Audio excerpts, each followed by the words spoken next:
You know, at one point I thought he was trying to bully Errol by pushing him off, and he was doing it.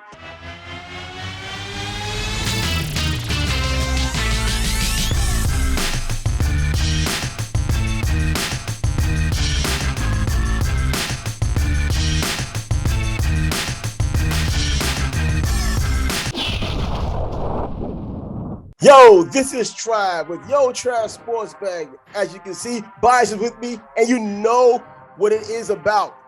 Spence Ugas, the fight is over. We're giving you our post-fight ideas, anecdotes, etc. about what went down. But before we do that, let's take care of this YouTube thing very quickly. Press the subscribe button. And after you press the subscribe button, make sure you hit the alarm bell. That alarm bell makes sure that you get a lot of the drops that we drop when we drop them. Not just boxing, but football, baseball, basketball, and other sports. This is a sports channel, but we do know our boxing. Bias does know-ish about boxing. That's why we're down with that today. So without further ado, our 1,000 subscribers is also what we're interested in too, so make sure we get to that 1,000 subscribers as well. So now, without further ado, Bias, you watched the fight last night between Ugas and Errol Spence. Bias, you saw what happened during that fight. You explained what had to be done in that fight, and you are now the prophet of boxing for yet another boxing match. Tell us how it came down to it. Well, it's just funny. I was watching, thinking about the fight after I watched it. I remember you asking me if I was in his corner, what would I have him do? And it seemed like it played out exactly that way. He fought a very smart fight, came out, he wanted to see what Ugas had. He was just jabbing the left hand here and there, but he was going to the body. And then after a few rounds, he just opened up. And I told you, if he got a knockout, I was going to be really impressed. But I was very impressed because he showed how much of a dog he is. Man, he didn't fight like Chavez, but the way he went after Ugas was like how Chavez went after his opponents. Yeah, and he showed a lot of dog. Yeah, and you saw in this fight that it was a relatively close fight, but I don't think it ever was in doubt that Errol Spence was in control. I mean, Ugas did come to fight. He did not run, and that was probably to his own detriment. He did Right. not give the angles he needed to give, but he did what he's true to. He came to Errol Spence, which was probably a fatal flaw in his game plan. Errol went to the body, and he stuck with the body. You know, when you have that high guard and you don't have an excellent jab, it kind of forces you to have to get inside and have to get close to land your shots, even when you decide to jab. And that's a danger zone when you have a body puncher like Errol Spence. And he proved it once again last night. I was certainly impressed with what he had done. It was a thorough beating. Yeah, and for him to fight that style, he didn't get winded. He didn't seem like he was getting tired at all. And he fought that fight, that style well into the 10th round when it was finally stopped. And he was not slowing down. Yeah, his conditioning was phenomenal for someone who's had these layoffs over the past couple of fights. I mean, we talk about the car accident, and then we talk about the eye surgery, and he comes back and he does not skip a beat in terms of what he needed to do cardiovascularly. And I think the underrated hero in this is his chef/dietitian, his new diet that fueled him for this fight. And he looked like a completely different fighter in terms of having his conditioning from beginning until when he decided to end it, because that's what it turned out to be. Ugas had a fractured orbital bone in his eye, reminiscent of what Chavez had done to Mildred Taylor years ago with the orbital bone. He cracked that. The same thing Kell Brook had with the orbital bone. He was able to land that uppercut, the left uppercut, on the right-handed Ugas with impunity when they were inside. Yeah, definitely. He found the right style that was going to work to beat Ugas, and he just repeated it. Body shots, uppercuts, left hands, body shots, uppercuts, left hands. I mean, I don't want to say Ugas was a punching bag, but at times it looked like he was just standing right in front like a punching bag. And Errol was putting in work. He was putting in hard shots to the body. I actually think he hurt him more to the body than he did to the head. No, that's exactly what happened. I hear some people after the fight, in fact, tell you or just mention that he did not quit, Ugas. He did not quit. He was never discouraged. I don't know. The body language probably told a different story because of the body shots that were landed on him. His inactivity kind of showed that there was some type of he was discouraged a little bit because he stopped punching back. He kind of felt in his mind that anything he had done, it was either going to get countered or he was going to be overwhelmed. The volume of punches that Errol Spence threw against him, even though he might have blocked a lot, he also got hit with a lot because the volume was completely inordinate based on what welterweights are typically bringing to the firehouse. He put a lot of punches and a lot of pressure on him, and there wasn't anything he could really do about it. Right. And even if he was blocking some of those body shots, he's catching them on his arms, his elbows, and those hurt. I mean, Errol was throwing hard shots to the body. And like you said, not all of them got through, but many did. And the ones that didn't, he was catching on his arms. So that had to have an effect as well. Early on, Ugas was trying to match him body punch for body punch. I was like, this is going to turn into a barn burner. But it did.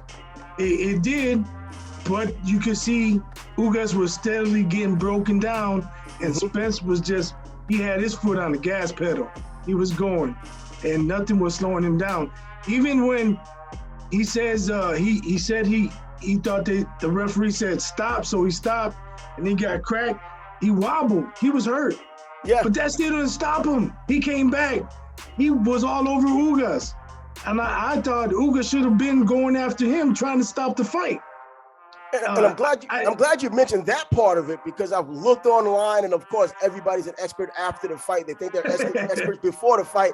And they talked about, but he did really hurt Errol Spence with that shot, which he did. But let's put it in perspective. It wasn't one of these organic things during the flow of a fight that happened. It was Errol Spence thinking that the ref said one thing that took his attention off of what was happening, and that's when the shot came in. It wasn't like they were in the heat of battle, they're biting down and they're going after it, and he got caught with a shot that hurt him. This shot hurt him because of a flaw that he made, and he admitted he made that flaw. And of course, Ugas took advantage of it because you're supposed to protect yourself at all times. And if you make a mistake thinking the ref said stop and he did it, well, you're left to your own devices. And his recuperative powers and his overall power overwhelming Ugas is why we ended up with the result we had. Right. I think he was just so mentally focused. He came back, he's like, you know what? You heard me, but you're not beating me. Come on. Here I come. I'm right here. Let's do this. And I think he broke down Ugas more mentally than he did physically. You know what? When you're getting beaten like that, and I've seen boxing, I've been around boxing for so many decades now, it does do something to you mentally. Now, the average Joe would have quit a long time ago, but a boxer who's been in the game for so long, especially with the long amateur career that Ugas has had, that's familiar territory until it's not familiar territory. And we got to a point to where he was dealing with something completely different, not an over-the-hill Manny Pacquiao. And this wasn't, it still wasn't Sean Porter. This was a guy who's about the same height as you, the same weight as you. He had more power than you had. He had more firepower than you had. And he just overwhelmed you, and you could not do anything to keep him off. At one point, I thought he was trying to bully Errol by pushing him off, and he was doing it, shoving him, and at the end of rounds, giving him the stare. But as time went on, the stare stopped, the shoving stopped, and then Errol just went back to work, and he was so relentless. I've never seen him throw as many punches as he ended up throwing in this fight. And this brings us to who's next. It's Bud. That's the only thing that can happen. Bud Crawford has to be next. What's going to happen in this Bud Crawford fight based on what you saw against Ugas? Man, I don't know. I can't call it because I don't know if Spence is going to fight that style versus Bud. But if he does, Bud is not going to move. Bud's not going to run. I mean, we could be in for an all-time classic. And that's what we're expecting. And I'll tell you what, though, I don't think he can do the same thing to Bud because Bud is not going to be a stationary target, allowing him to just hit him while he's standing there. Right. He's not going to do it. Bud's going to give you the angles. And of course, I think Bud's big factor is in terms of the overall scope of what he's doing. He fights southpaw, and he does it effectively. He's not one of these people who gets in a southpaw stance and does nothing. He can fight an entire 12-round fight as a southpaw and be just as effective as an orthodox fighter. And I think the biggest issue that Errol is going to have is that Bud is a southpaw. Bud is going to give him something he's only saw 2 other times in his career when they meet, if they meet right away. Only 2 other times in Errol Spence's career, he's fought a southpaw, and he had a little bit of trouble in one of those fights. He got a little bit of a sting with the right hook, which is something that lefties are susceptible for when they fight another southpaw. So I think Bud coming out as a southpaw is going to pose a threat and a problem for Errol until he figures it out. But then what happens next? He goes to orthodox, which he transitions to flawlessly, just like Marvin Hagler. That's what made him special. Right. And one thing I'm sure you've noticed is Bud makes several adjustments during his fights. Can Errol do the same? We know Bud's going to make some adjustment, whether it's starting out orthodox and changing southpaw or vice versa, or if it's fighting on the inside or moving and giving angles. He's going to make some type of adjustment. Can Errol adjust to his adjustment? And then what happens if he does? Bud, he's still calculating. He's going to make another adjustment. Yeah. You know, it could be a chess match. Yeah, it's going to be a chess match, but I think it's going to be a harsh chess match. Because these 2 guys, they don't start off very quickly unless you allow them to start off quickly. But I think with their movement and their high skill level, they're probably going to get the data down packed in the first couple of rounds and then put that data to work later on in the fight, knowing what they can do and what they can't do, along with doing what they continue to do along the way, as the fight continues. And I think that, some people are talking about the pressure that Errol Spence brings. What stops pressure? Excellent countering, great timing. That stops it. You don't have to have excellent power in order to do it. Floyd Mayweather proved that. Look at Oscar De La Hoya. If you look at the fight between Oscar De La Hoya and Floyd, and people ask, why did De La Hoya stop jabbing? He was so effective while he jabbed. The reason why he stopped it is because Floyd threw the counter right hand and it landed with impunity. That's what stopped it. That's what counter punches do. They give you a little bit of pause for, if I do this, what's going to happen?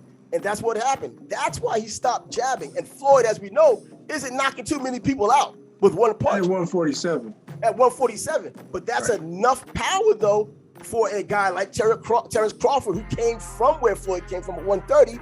It's enough power to get the attention that you need and to be effective with your countering. And then we know they're both dogs. They just get to work. Right. And I mentioned before the fight, I wasn't sure about how Errol sounded. I wasn't sure about his energy. His energy after the fight, man, I fucking loved it. Yeah. I loved it. I'm sorry, this is the first time either one of us cursed, but I loved it. I loved his energy. He said, Bud, I'm coming. And what else do we want to hear? That's what we want to hear. Exactly. No more semantics. No more sign language, no more insinuations. He said what he said, and Bud answered it. Keep those belts warm. He's ready to come get them later this year. And let's hope it is later this year, 2022. This fight could happen in 2023, but if they're really looking to do what's best for the fans and themselves, 2022 is where I believe it should happen. So on that note, this is our show on the fight between Ugas and Spence, a great fight that we saw all yesterday. Bias is here, so you knew boxing was going to go down. So for Bias and myself, Trav, this is Sports Bag. Trav spells bag. Yo, Trav Sports Bag. Let's not forget that. See you next time.